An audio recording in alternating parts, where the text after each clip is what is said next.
गोल गोल तोर ढोड़िया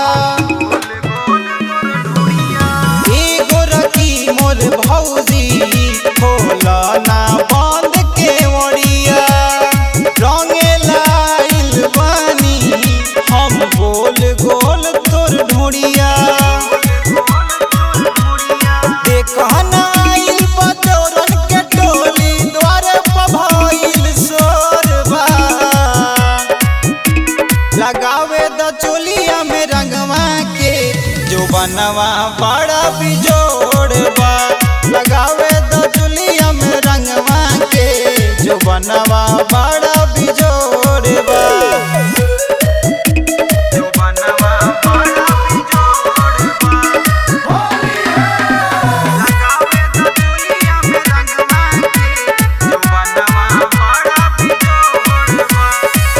साल घरवा हम न रही एह साल तोहके न छोड़ब हो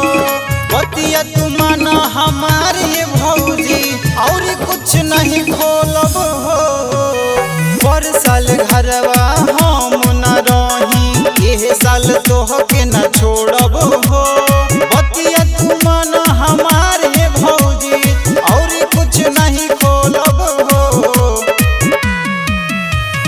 देखना के मोर पिचकारी भइल पूरा खोरबा लगावे द चोलिया में रंगवा के जो बनवा बड़ा बिजोड़बा लगावे द चोलिया में रंगवा के जो बनवा बड़ा बिजोड़बा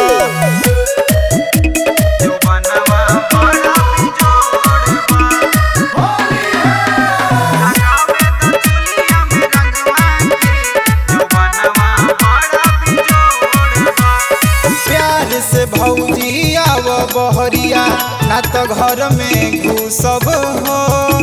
आगे से पीछे ले रंगे तो लागब तब न हम रुकब हो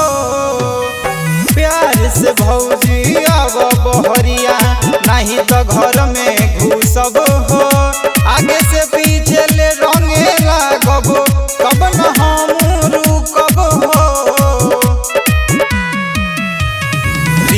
पटेल कहत बाड़े सुघर जवानी तोरबा लगावे द चोलिया में रंगवा के